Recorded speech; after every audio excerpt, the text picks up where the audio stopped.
चलिए स्टूडेंट्स, रामधारी सिंह दिनकर जी की आखिरी कविता जिसका शीर्षक है प्रभाती, आज हम पढ़ेंगे। इस कविता के माध्यम से विदेश में रह रहे भारतीयों को जागृत करके अपने देश में वापस लाने का भाव प्रकट किया गया है। कवि ने भारतीय जो भारतवासी हैं, जो भारत देश के निवासी हैं, जो विदेश में रह रहे हैं, उन्हें अपने देश में लौट आने के लिए प्रेरित इस कविता के माध्यम से किया है। आइए पढ़ते हैं कि जागृत करके अपने देश में लौटें। यह मुख्य रूप से कविता इस पर ही है कि रे प्रवासी जाग, तेरे देश का संवाद आया, भेद में संदेश सुन पुलकित। विदेश में रहने वाले व्यक्तियों को जगाता हुआ कवि कहता है कि हे प्रवासी, विदेश में रहने वाले मेरे भारत देश के वासी, तू अब तो जाग जा। तेरे देश के लिए, देश से तेरे लिए एक संवाद अर्थात संदेश आया है। उस संदेश में छिपे रहस्य को सुनकर, क्या कहते हैं, भेद में संदेश सुन पुलकित। उस वहां से जो संदेश आया है उसे सुन करके पुलकित अर्थात प्रसन्न हो करके कवि कहता है कि खगों ने चंचू खोली। खग अर्थात पक्षियों ने भी अपनी चोंच खोल ली है। क्या कहते हैं, कवि कहता है कि तू उसको ध्यान से सुन, उसको समझ। पक्षी भी प्रसन्न हो गए हैं और उन्होंने अपनी चोंच खोल दी है। प्रेम से झुक झुक कर प्रणति में पादपों की पंक्ति डोली, कि प्रेम से झुक करके, विनय भाव से झुक करके पेड़ों की जो डालियां हैं, पंक्तियां हैं, वे भी डोल रही हैं, घूमने लगी हैं। दूर प्राची की तटी से विश्व का तृण तृण जगाता। दूर प्राची की तटी का अर्थ क्या है? प्राचीन पूर्व दिशा को कहा जाता है कि पूर्व दिशा की तरफ से विश्व का, तृण तृण का अर्थ है कोना कोना, तिनका तिनका जगाते हुए फिर उदय की वायु का वन में सुपरिचित नाद आया। कवि कहता है कि विश्व के कण कण को जागृत करने वाला संदेश पुनः सूर्योदय के साथ, समय के साथ चलने वाली हवा के साथ लौट आया है। तू उस ध्वनि को सुन, उसको समझ। सुपरिचित का अर्थ है जो हमेशा से तेरे लिए जानकारी वाला था, जो तेरे को पहचान करने वाला था, ऐसा नाद अर्थात संदेश आया है। हे प्रवासी, विदेश में रहने वाले मेरे भारतवासी, तू जाग और जाग करके देख कि देश का संवाद तेरे लिए आ गया है, तेरे लिए देश का संदेश आया है। जागृत हो और अपने देश की तरफ चलने का प्रयास कर।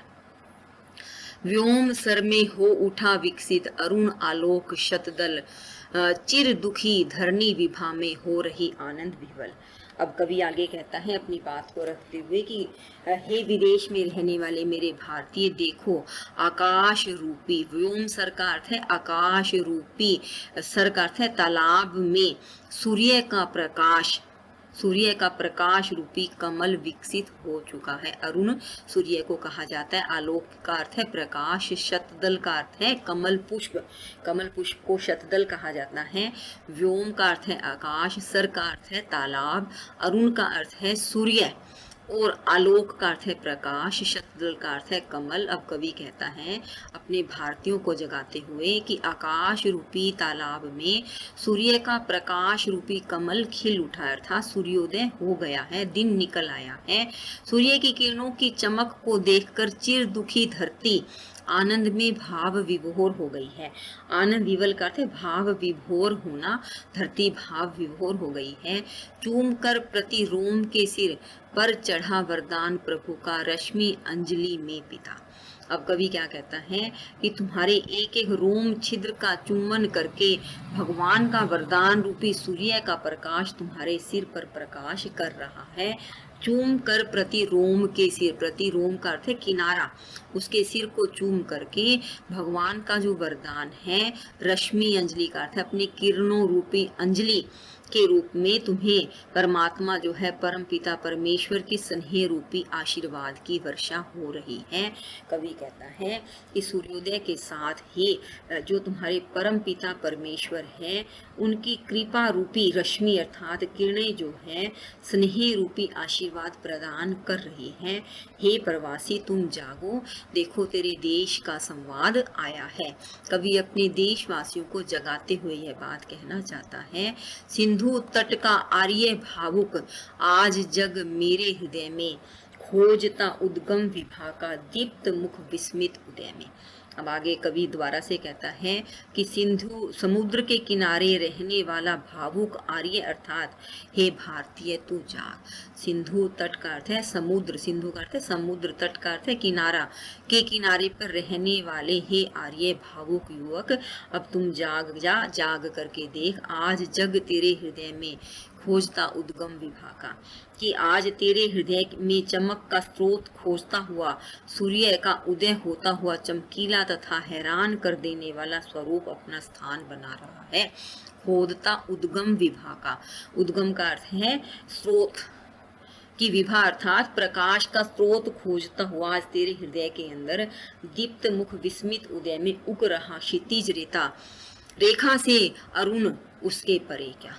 क्षितिज रेखा का अर्थ है जहाँ सूर्य और पृथ्वी मिलते हैं, धरती और आकाश जहाँ मिलते हैं। अरुण का अर्थ है सूर्य।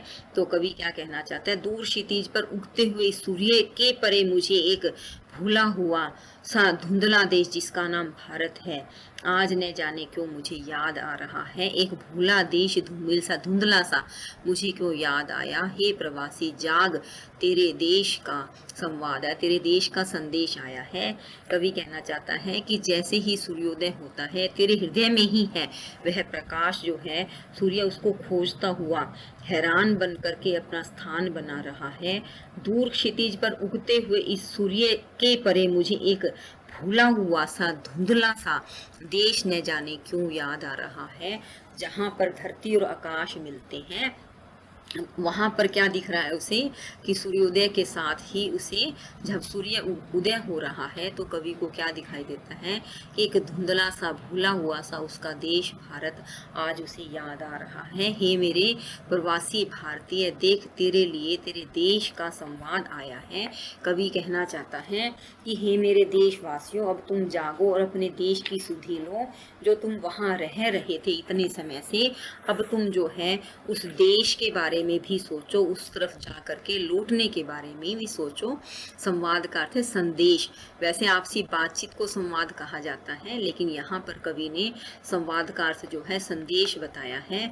और कवि कहना चाहता है कि जब देश का संदेश आ गया है, अर्थात जो कुदरत का नज़ारा है, प्राकृतिक नज़ारा है, उसे देख करके कवि कहता है कि जो तुम जहाँ भी रह रहे हो इसमें अपने देश का संदेश या संवाद महसूस करके देखो। और कवि कहता है उसे महसूस करने के बाद अपने देश की तरफ लौटने का मन बना लो।